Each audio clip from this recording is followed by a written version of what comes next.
Continuamos en la hora litoral y ahora vamos a hablar de la salud de nuestros seres queridos, de quienes conviven con nosotros, que a veces tienen que enfrentar una enfermedad de la que no se sabe tanto, no se habla tanto. Estamos hablando del Alzheimer y por eso es que está con nosotros uno de los profesionales más importantes que tiene la región. Estamos hablando del neurólogo Jorge Solana Silveira, que tiene la amabilidad de estar aquí con nosotros en la hora litoral y que ha estudiado muchísimo sobre este tema. ¿Cómo anda, doctor? Bueno, buenos días, gracias por la invitación. Un saludo a la audiencia, que sé que es bastante extensa. Sí, nos mira todo el litoral argentino, ¿no? Bueno, exacto. Y me pongo a pensar, tiempo de vacaciones, mucha gente...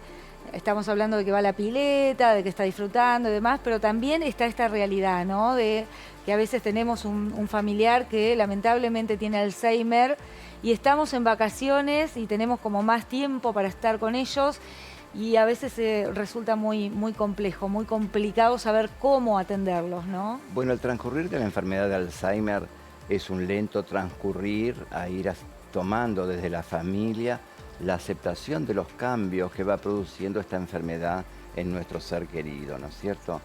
En las primeras etapas lo más significativo es la pérdida de memoria, pero después empieza una complejización donde la mente de ellos se va a otros tiempos y desconocen su casa, su familia, su hija es la madre. En realidad, digamos, hay un momento en que tenemos que comprender que no los podemos someter a las presiones que antes hacíamos. En las reuniones múltiples, ellos lo que no pueden hacer es manejar esa conversación múltiple.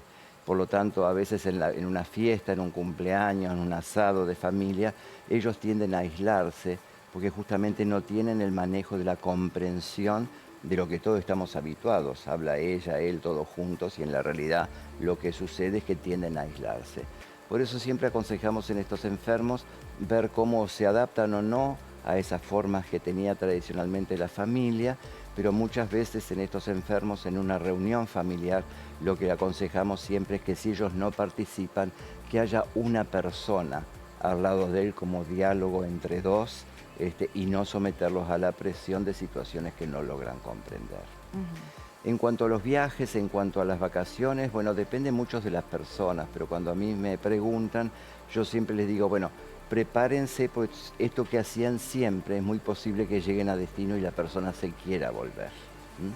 Porque en realidad tenemos que entender que para el enfermo de Alzheimer el mundo exterior se transforma, no podemos determinar cómo está funcionando esa mente y muchas veces el estrés de un viaje, de llegar a destino, a donde siempre iban a Mar del Plata o a donde fuera, llegan y se arma a veces un caos que obliga a retornar para acá. ¿Y por qué eso, doctor? ¿Porque el paciente quiere volver a su casa, no se siente cómodo? No sabemos por qué, digamos, porque no te estresa? olvides que a veces el paciente desconoce su propia casa que vivió los últimos 40 o 50 años. Claro. Desconoce a sus hijos, los confunde con sus hermanos o sus padres, van olvidando sus últimos nietos, digamos, es como que ellos se van yendo hacia atrás en el pasado y a veces una rutina que tenía el grupo familiar de hacer se tiene que transformar entendiendo lo que está sucediendo con ese enfermo. No podemos presionarlo. Claro. Y bueno, yo tengo muchos casos donde aconsejé, bueno, si ustedes quieren viajar, viajen, pero es muy posible que lleguen al destino y tengan que volver. Y la gente, bueno, después decide si quiere someterse a eso o no. O no. Sí, sí. O sea, también va a depender del grado de la enfermedad que tenga el paciente, ¿no? No en los estadios iniciales, pero sí en la mitad del camino. Y sobre todo eso, digamos, ellos tienden a aislarse, su mundo es diferente en esa mente que se va mezclando las cosas por la propia enfermedad, y bueno, muchas veces un viaje a un lugar vacacional que siempre se iba o a la casa de otro hijo o hija que vive en otro lugar, puede generar ese tipo de situaciones. Claro, y lo tenemos que comprender y aceptar. Claro, uno piensa, ¿no? Le va a hacer bien ir al mar, caminar por la costa del mar, lo llevo, no lo llevo, pero tal vez es contraproducente, ¿no? Sí. Y en ese caso, si la familia decide viajar igual porque quiere continuar haciendo sus vacaciones, ¿qué es lo recomendable con ese paciente? Que siempre se quede alguien con él, por supuesto, Sí, o obviamente. ella. Sí, obviamente, el cuidado Y que no especial, abandone las tareas habituales. tareas que habitualmente hace. O sea, entender que, digamos, nosotros tenemos una imagen de esa persona con la cual vivíamos de una forma, hacíamos un montón de reuniones, de viajes, de actividades. Bueno, hay ciertas situaciones en esta enfermedad que en realidad lo que uno hace es aconsejar a la familia de cómo tiene que convivir y aceptar los cambios en esa persona. Y que se pueden dar ese tipo de situaciones. El aislamiento y la incomodidad en una reunión de múltiple, Sí. donde sí uno aconseja que la persona esté con una sola familiar y que se vayan rotando, pero no someterlo a veces a esas situaciones que no pueden manejar y que les genera muchas veces incomodidad. ¿Cuál es la edad promedio en que se despierta esta enfermedad, doctor? Bueno, normalmente hasta ahora lo reconocido es la edad de riesgo después de los 65. Está dentro de la forma más frecuente de lo que llamamos nosotros demencia senil. Es todo proceso de demencia que se inicia después de los 65 años. ¿Hay más casos ahora que antes? No es que haya más casos, se entiende que 1 de cada 10 personas después de los 65 entra en demencia y 2 de cada 10 después de los 85. Y la forma más común es la enfermedad de Alzheimer, ¿no? ¿Y el tratamiento, que hay medicación para el Alzheimer o no hay tratamiento para el Digamos, Alzheimer? nosotros lo que hacemos es, primero, como siempre digo, el paciente merece un diagnóstico y la familia también. Cuanto más precoz diagnostiquemos esta enfermedad, más vamos a poder hacer por el paciente, ¿no es cierto?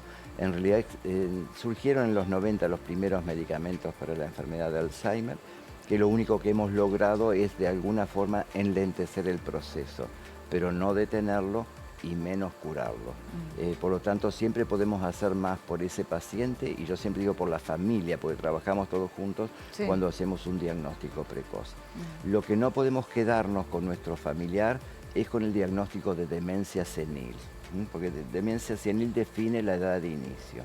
En realidad, Alzheimer describe esta forma de demencia en Augusta D., una mujer de 53 años, y cuando yo estudiaba medicina, la demencia de Alzheimer eran 3 renglones en un libro, una cosa sin trascendencia, como una forma rara de demencia presenil. Claro. Y es cuando se hace en los 70 la revisión de las demencias que toma impacto. Por ello yo a partir de los 90 profundicé, viajé a congresos, me formé en centros especializados, porque es una epidemia que está viviendo en nuestra sociedad y donde hay muchas personas que no están diagnosticadas y muchas veces esas familias viven en un caos que no pueden reconocer. Qué terrible, ¿no? Entonces el consejo sería no someterlo a reuniones múltiples, si se adapta bien, si no se adapta, que esté solamente con una persona, y el riesgo en las etapas moderadas de la enfermedad de que lo que hacíamos antes puede ser que hoy no resulte y cuando llegan a destino se tengan que volver. Doctor, por último, hacían grupos para charlar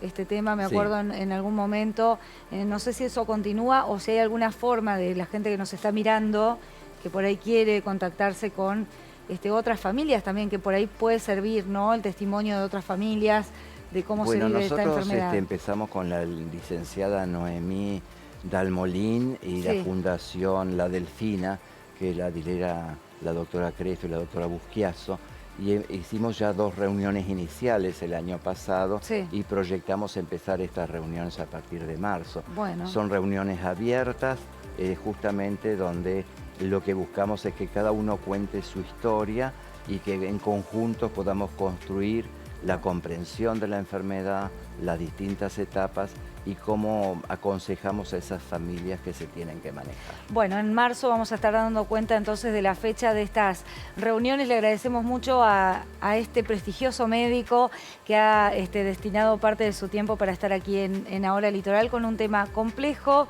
un tema importante para muchas familias que seguramente están atravesando este proceso. Gracias, doctor. Bueno, Un placer gracias escucharlo. Gracias a ustedes y a las órdenes siempre. Gracias. Bueno, hacemos una pausa.